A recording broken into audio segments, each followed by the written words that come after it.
শ্রদ্ধেয় দেবপ্রসাদ ব্যানার্জি দাকে। দাদা জয়গুরু।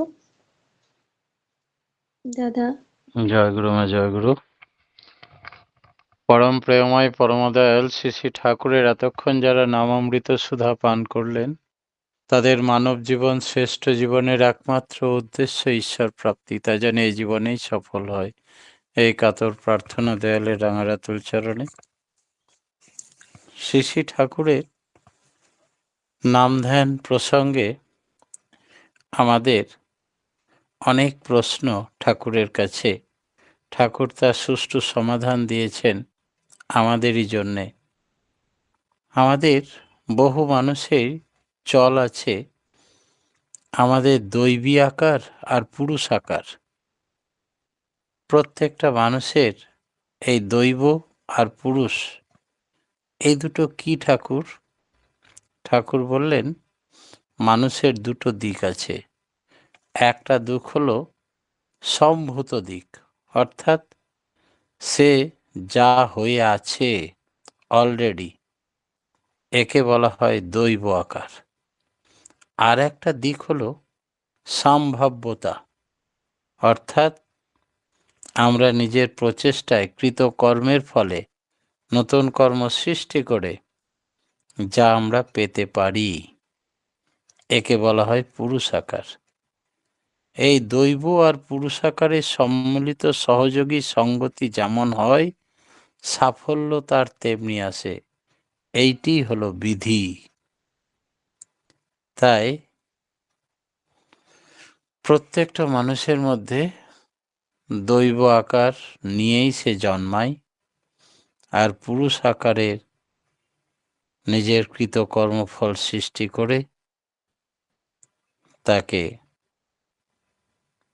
সম্মিলিত প্রচেষ্টায় সাফল্য লাভ করে, তখন নতুনভাবে তার অদৃষ্ট দৃষ্ট হয়। এই হচ্ছে বিধি। বিধির বিধান মেনে অবশ্যই চলতে হবে, তবে কৃতকার্য সাফল্য লাভ হবে। আর দৈবী আকারের মধ্যে সেটা যদি থাকে, তবে নিশ্চয়ই সাকসেস হাতের মুঠোয়। ঈশ্বরের ইচ্ছায় বিধি কিনা? ঈশ্বর সর্বশক্তিমান, তার নিরঙ্কুশ স্বাধীন ইচ্ছাই তো বিধি। শ্রী শ্রী ঠাকুর বললেন তার স্বাধীন ইচ্ছা তার মতো করে। প্রত্যেকটি মানুষ স্বাধীন চিন্তায় আবার তার মতো করে করে, এইটি বিধি। নাইলে অধিগমন বলে কিছু থাকতো না। আগে বের করা লাগে পারার, হওয়ার, করার বিধিটা কি, কিভাবে সংগঠিত হয়। আমি যদি আমার সাকসেসের নীতিবিধিগুলো ঠিকভাবে কার্যকরী করি, তবে আমার ঈশ্বরের ইচ্ছায় পূর্ণ হয়। তিনি তো ইচ্ছা স্বরূপ, তার মানে কি বুঝতে হবে তার কোনো দেহ আছে? শ্রী শ্রী ঠাকুর বললেন তিনি সব সময় বস্তুগত হয়েও বস্তুর অতীত, তিনি ব্যক্তিগত হয়েও ব্যক্তির অতীত, তিনি বস্তুগতভাবে ঘনীভূত। এর পিছনে থাকে আকুতি ও শক্তি, আর্জ এবং এনার্জি। অ্যাক্টিভ করে মানুষকে প্রকৃতি পুরুষের ভেতর দিয়ে জন্মগ্রহণ করতে হয়। শ্রীকৃষ্ণের রূপও অমনি। God made a man after his own image. ভগবান তার প্রতিকৃতি অনুযায়ী মানুষ সৃষ্টি করেছেন। তার যত গুণ, ঈশ্বরের যত গুণ মানুষের মধ্যে তিনি সমাহিত করেছেন। অব্যক্তের মধ্যে তিনি ব্যক্ত, সূক্ষ্মাকারে সর্বত্র বিরাজিত, অথচ কোনো বস্তুর মধ্যে তার পূর্ণ স্থূলাকার নেই। তিনি কায়িক, অর্থাৎ তিনি শরীরের মধ্যে সীমাবদ্ধ। শ্রী শ্রী ঠাকুর বললেন তিনি যেমন একদিকে কায়িক, তেমনি অকায়িক। তিনি মায়াবৃত্ত, আবার তিনি কায়িক, প্রকৃতির পারে। যখন তখন তার কায়া ধারণ করতে আমরা পারি না। আবার ভক্তি যদি না থাকে তবে তার মানসী তনুর মধ্যে যে পরম ভাব বিদ্যমান তাও বুঝতে পারি না। তাই গীতায় ভগবান বলছেন, অবগানান্তি মাং মূঢ়া মনীষিং তনুমাশ্রিতম পরং ভাবমজমনস্ত মম ভূত মহেশ্বরম। কতকগুলি হওয়া আছে, তার রূপ দেখা যায় না, বোধ করা যায়। তাই উল্লাস যখন হয়, মনে মনে আমরা যেমন বোধ করতে পারি, উল্লাসের অভিব্যক্তি যে হয় শরীরের ভিতর দিয়ে, সেটা যেন বোধ ভাব, তার নিজস্ব রূপ ধরা যায় না। সত্যম শিবম সুন্দরম, এই সম্বন্ধে ঠাকুরকে প্রশ্ন করা হয়েছিল, আচ্ছা এই দুনিয়ায় যা কিছু ভগবানের সৃষ্টি সবই তো সত্যম শুভম সুন্দরম। ঠাকুর বললেন, যা নাকি জীবনের অনুকূল, সত্য এবং সত্তার অনুকূল, তাই ততখানি শিবদ ও সুন্দর। আর তা যদি প্রবৃত্তির ঘোরে আবিষ্ট হয়ে থাকে এবং জীবন বিরোধী হয়, তখন তা সুন্দরও নয়, সত্যও নয়, আর শিবও নয়। তাই যতখানি সত্তা সম্বর্ধনী করে তুলতে পারবো, ততখানি আমরা সত্য শিব সুন্দরকে দর্শন করতে পারবো। বৈদান্তিক দৃষ্টিতে যদি দেখা যায়, তখন তো সবই সত্য শিব সুন্দর। শ্রী ঠাকুর বললেন, বেদান্ত মানে বেদের অন্ত।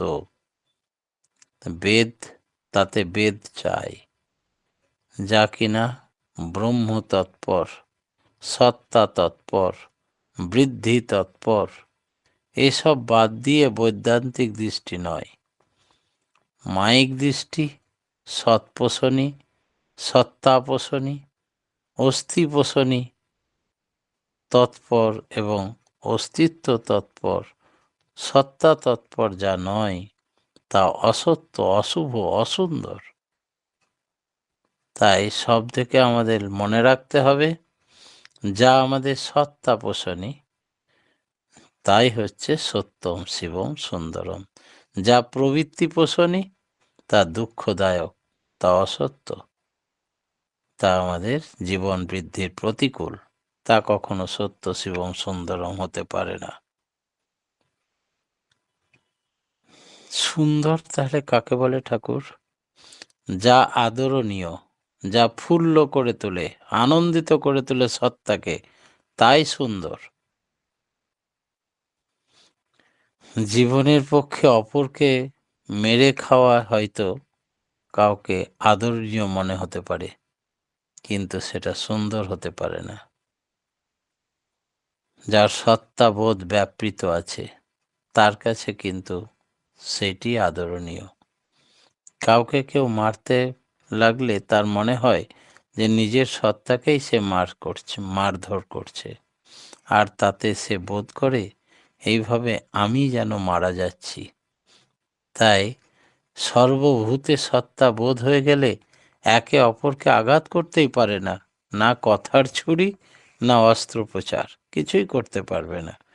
কারণ যাহা যাহা নেত্র পড়ে তাহা তাহা কৃষ্ণ ফুরে, তখনই সুন্দরের দর্শন হয়। তাই সর্বত্র সত্তাবোধ প্রতিষ্ঠিত হয়েছে যার, চেতনা যার অনন্ত প্রসারিত, তার দৃষ্টিভঙ্গি সুন্দরের মানদণ্ড নিয়ে। তাই সব কিছুতেই সে সুন্দর দেখে। জীবন বৃদ্ধির ক্ষেত্রে কিন্তু এই সত্যম শিবম সুন্দরমের দর্শন অনিবার্য। সাত্ত্বিক ভক্তি কাকে বলে ঠাকুর? ঠাকুর বললেন, সত্তার সঙ্গে যার সঙ্গতি তাই সাত্ত্বিক। তাহলে হনুমানের ভক্তিকে আমরা কি বলবো?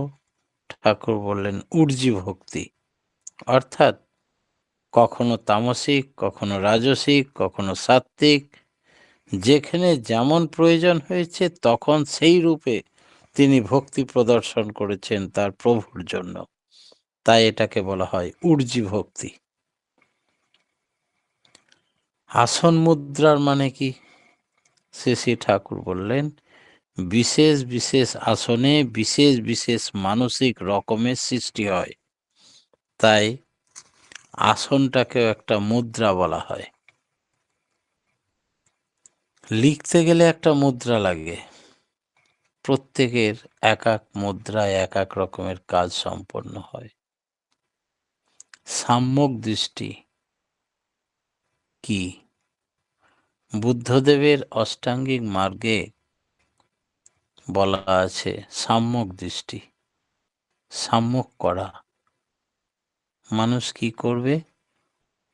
প্রত্যেকের চেষ্টা তার বক্তব্যকে মেনে চলা। শ্রী শ্রী ঠাকুর বললেন, সাম্যক করার একটা মানে আছে, একরকম করা সত্তার জন্য আর একরকম করা প্রবৃত্তির জন্য। তুমি বৃত্তির জন্য যদি করো, তাকে সাম্যক করা বলা হবে না, আধিপত্য হয় না ওতে। সত্তার জন্য করা হলেই তোমার সাম্যক করা হয়। আর এই কথা, যা করবে সেটা পুরোপুরি করো, তা থেকে তোমার জ্ঞান আসবে, সার্থক বিন্যাস হবে, তাতেই অজ্ঞতা এবং দুঃখর হাত থেকে রেহাই পাবে। তাই প্রত্যেকের সত্তা এক, প্রত্যেকের সত্তার জন্য তুমি তাদের সত্তা স্ফুরণের, সত্তার উন্নতির, সত্তার জাগরণের চেষ্টা চালিয়ে যাও। সকলকে সৎপথে এগিয়ে দাও, সকলকে সত্তার কথা শোনাও, জাগরণ ঘটাও। এতে সকলের দুঃখ এবং অজ্ঞতা দূর হবে। আর লোকের মঙ্গলে নিজ মঙ্গলের প্রসূতি, তাই তোমার নিজেরও মঙ্গল হবে। আর এই সত্তা প্রস্ফুটিতের জন্য যে সমস্ত জ্ঞান তুমি দান করবে তা কমে যাবে না, বরং দিন দিন বাড়তেই থাকবে। একেই বলে সাম্যক দৃষ্টি আর সাম্যক করা। সাধুর পরিত্রাণের জন্য ভগবানকে আসতে হবে কেন ঠাকুর? সাধু তো নিজেই সৎ, আর সতের তো জয় চিরকালই হয়, তাকে আবার পরিত্রাণের জন্য ভগবানকে যুগে যুগে আবির্ভাব হতে হবে কেন? শ্রী শ্রী ঠাকুর বললেন, যখনই কুপ্রবৃত্তি দুর্দান্ত হয়ে ওঠে, সৎ মানুষকে উৎপীড়ন করে, বিপর্যস্ত করে, দুর্দিনের পরিচয় তখন, তখন সৎ লোক নিপীড়িত হয়, অসম্মানিত হয়, নির্যাতিত হয়। এই সৎ লোক বা সাধুর ওই নিপীড়নের পথ নিরোধ করার জন্য, সিদ্ধি ও প্রাপ্তির পথ উন্মুক্ত করে দেওয়ার জন্যই তাকে আসতে হয়। সাধুর সামনে যদি আদর্শ না থাকে, যাকে দেখে সে তার চালনা নিয়ন্ত্রণ করবে, তবে যত চেষ্টাই করুক, তা প্রবৃত্তি নিষ্পেষিত হয়ে অজ্ঞতার বধির হয়ে পড়ে। তা যদি আদর্শ রূপ সামনে এসে দাঁড়ায়, তখন সাধুর পথ খুলে যায়। তাই কলিযুগে সাধু নিপীড়নের যুগ। সৎ কথার, সৎ ব্যক্তির, সৎকর্মের ঠাঁই নেই।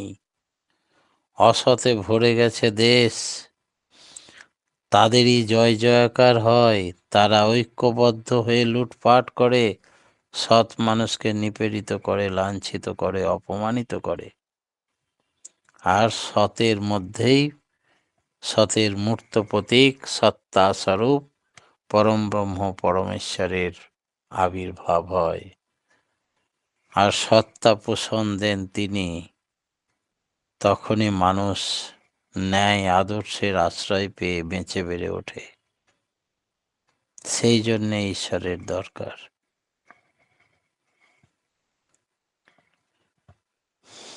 শরীরই বলো আর অহল্যার জড়ত্ব মুক্তি বলো, সবটার মূলেই রয়েছে ওই রামচন্দ্রের পাদস্পর্শ। রামচন্দ্রের পাদস্পর্শ মানে আদর্শ পুরুষের সংস্পর্শ। পুরুষোত্তমের সংস্পর্শ না হলে সব অহল্যার মতো জড়ত্ব বুদ্ধি সম্পন্ন হয়ে নিথর হয়ে যেত। তিনি এসে সব জড়ত্ব কাটিয়ে দেন, নতুন কালচারে অভ্যস্ত করে প্লাবন এনে দেন, উদ্ধার পেয়ে যায়, সমস্ত কুসংস্কার দূর হয়ে যায়। আচ্ছা, রামকৃষ্ণদেবের মাকে ডাকাই বা কেন, আর ডেকে কি লাভ পেলেন রামকৃষ্ণ ঠাকুর?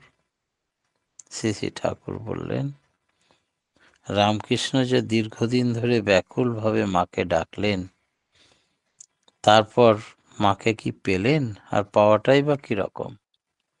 ঠাকুর বললেন, তিনি মাকে প্রতীক রূপে ধরে নিয়েছিলেন, অন্তরের সমস্ত অনুরাগ দিয়ে তাকে অনুসরণ করতে লাগলেন। এইভাবে তার একটা কনসেন্ট্রিক অ্যাডজাস্টমেন্ট, সুকেন্দ্রিক বিন্যাস হতে লাগলো মাকে কেন্দ্র করে। মাকে তখন তিনি নানা রূপে দেখতে লাগলেন। মা এখানে ওখানে আবির্ভূত, সব জায়গায় তিনি মায়ের রূপ দর্শন করছেন। এইভাবে প্রত্যেকের ভেতরেই তিনি তার বৈশিষ্ট্য নিয়ে বিশ্লেষণাত্মক ও সংশ্লেষণাত্মক সহকারে সব কিছুর ভিতরে মাকে প্রাপ্তি অর্থাৎ আপ্তি অর্থাৎ তার মানে আপন করে নিয়েছিলেন। এমনটি হলে, আপন বোধ হলে তদানুপাতিক চলনা জ্যান্ত হয়ে ওঠে, সহজ হয়ে ওঠে, জীবনে চরিত্রে বোধে জ্ঞানে সে তখন মায়ের কেন্দ্রায়িত সংহত অখণ্ড মহান মূর্তি দর্শন করছেন, মাকে জ্যান্ত ভেবে কথা বলছেন, মায়ের কাছে তার অন্তর্নিহিত ঐশ্বর্য বৈশিষ্ট্য নিয়ে তার বোধে আছে। তুমি আছো অনলে অনিলে চির নভনীলে ভূধর সলিলে গহনে, আছো বিটপি লতায় জলদেরি গায় শশী তারকায় তপনে। তখন হয় প্রকৃতি, প্রকৃত অনুভূতি, প্রকৃত জ্ঞান, বিশেষ নির্বিশেষ এই দুই মিলে সব একাকার হয়ে যায়, জাগে সর্বত্র মায়ের অখণ্ড পরিপূর্ণ মূর্তি। তার মধ্যে দিয়ে বিশ্ব চরাচর সব কিছুর জ্ঞান বোধ জেগে ওঠে। এর সঙ্গে বই পড়া জ্ঞান, বুদ্ধিগত বুঝ, যার মধ্যে অনুভূতি নেই, তার ঢের ফারাক। সাধারণ মানুষ বুঝতে পারবে না যে মাটির মূর্তিতে তিনি কথা বলছেন কি করে। ঠিক কিরকম জানো, হাটের মধ্যে হো হো আওয়াজ শুনতে পাওয়া যায় অনেক দূর থেকে, কোনোটাই নিরেট সঠিক শব্দ নয়, অনির্দিষ্ট কলেবর। এই কলরব শুনে বোঝা যাবে না কে কি বলছে। যখন আরো কাছে এগিয়ে যাওয়া যায়, তখন স্পষ্ট কথাগুলো শোনা যায়। কেউ বলছে মাছ দাও, কেউ বলছে দই দাও, কেউ বলছে লাই দাও, কেউ বলছে আদা দাও। এই সব মিলে একটা হট্টগোল। তেমনি যত মানুষের কনসেন্ট্রেট হয়ে যাবে, কেন্দ্রায়িত হবে মন, তখন যাহা যাহা নেত্র পড়ে তাহা তাহা কৃষ্ণ ফুরে। সর্বত্র মায়ের দর্শন হয়েছিল এইভাবে ঠাকুর রামকৃষ্ণদেব। এটা হয় ব্যাকুলতা, আকুলতা, নিষ্ঠা, এটা বজায় রেখে তখন যম নিয়ম কোনো প্রয়োজনই তাকে আর টলাতে পারে না। এই গভীর বিশ্বাসে তখন তার সমস্ত প্রবৃত্তি দূর হয়ে যায়। আমাদের একদিকে থাকে ইষ্টের প্রতি নেশা, ঝোঁক, আর একদিকে থাকে প্রবৃত্তি।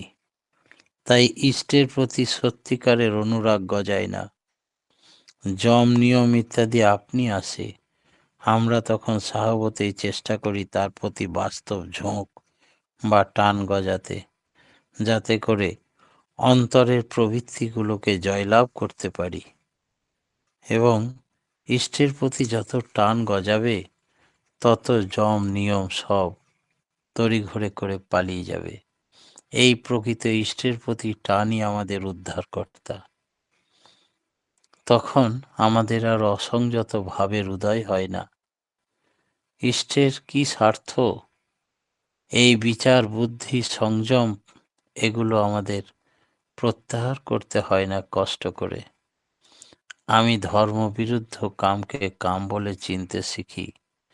যে কর্ম আমাকে ধর্মের পথে এগিয়ে দেয় ঈশ্বরের পথে, সে আমার পরম সাথী, সে আমার পরম হিতাকাঙ্ক্ষী, আমার আত্মীয়। বাকি যারা আমাকে ইষ্টের পথে বাধা দেয় তারাই আমার শত্রু। এই দৃষ্টিভঙ্গি তখন জেগে ওঠে। তাই বিচার বিবেচনা করে আমাদিকে সংসারে চলতে হয়। আমাদিকে উদ্ভাসিত করে তোলেন আমার ইষ্টের টান। কোনো জিনিসটাই আর তখন আটকায় না, শুধু যদি তার প্রতি অগাধ টান থাকে। প্রবৃত্তি ঝোঁকা, নেশাটা কেটে যায়, ইষ্ট ঝোঁকা হয়ে পড়ে। জীবন তখন আর নিভু নিভু থাকে না। তখন বৃত্তিকে জয়লাভ করে বিবেক, বিচার বুদ্ধি, যম নিয়ম, তার কিছুই থাকে না। শুধুমাত্র কেন্দ্রায়িত হয়ে পড়ে, ঝোঁক থাকে তার শুধু ইষ্টের প্রতি। আর তিনি যখন তার হাত ধরেন, তখন পৃথিবীতে আর কিছুই তার আটকায় না। তখন বাসুদেবী হন সব কিছু। সর্বমিতি বাসুদেব। এইরকম ব্যক্তি দুর্লভ, ভগবান শ্রীকৃষ্ণ গীতায় বলছেন। আমাদের যেন তেমন ইষ্ট ঝোঁকা হয়ে আমরা চলতে পারি। আমাদের দৃষ্টিভঙ্গি যেন সুকেন্দ্রিত হয়ে ইষ্টে অনুরঞ্জিত হয়। তবেই আমাদের সব পেয়েছির আসরে যোগদান, মানব জীবন, মানব সফল হবে। যেটা ওই রামকৃষ্ণ ঠাকুরের হয়েছিল। শয়নে স্বপনে সত্তার জাগরণে সব সময় আমরা যেন জীবনে মরণে সব সময় ইষ্টের হয়ে উঠি, এই একান্ত প্রার্থনা জানিয়ে পরম পিতার রাঙারাতুল চরণে আজকের মতো আমার ক্ষুদ্র বক্তব্য এখানে শেষ করলাম। জয় গুরু। জয় গুরু দাদা। খুব সুন্দর আজকে আলোচনা করলেন যে দৈবী আকার আর পুরুষ আকার কথাটির অর্থ বিশ্লেষণ করলেন। দৈবী আকার নিয়ে জন্মায় মানুষ, আর কৃতকর্ম দিয়ে পুরুষ আকার লাভ করে। সত্যম শিবম সুন্দরম, যা আমাদের সত্তাপোষণী, তা সত্যম শিবম সুন্দরম। সত্তার জাগরণের কথা আলোচনা করলেন। ধর্মের গ্লানির সময় তিনি আসেন। রামকৃষ্ণদেব সবকিছুতেই মাকে দর্শন করতেন। মানুষ যত সুকেন্দ্রিক হবে, তখন তার সমস্ত কুপ্রবৃত্তিগুলো দূরীভূত হয়ে যাবে, তখনই মানব জীবন সফল হবে। খুব সুন্দর আলোচনা দাদা। আমরা সমৃদ্ধ হলাম। পরমপিতা রাঙার আতুল চরণে আপনার সার্বিক মঙ্গল কামনা করি। আপনি নিজে এবং সপরিবার যেন নিরোগ, ইষ্টপ্রাণ এবং সুদীর্ঘ সব দিক দিয়ে সুন্দর হয়ে উঠুন এবং পরমপিতাকে নিয়ে ভরপুর হয়ে সুখে শান্তিতে নীরব জীবন যাপন করুন, এই কাতর প্রার্থনা করি দয়ালের রাঙার আতুল চরণে। জয় গুরু দাদা, ভালো থাকুন। এখন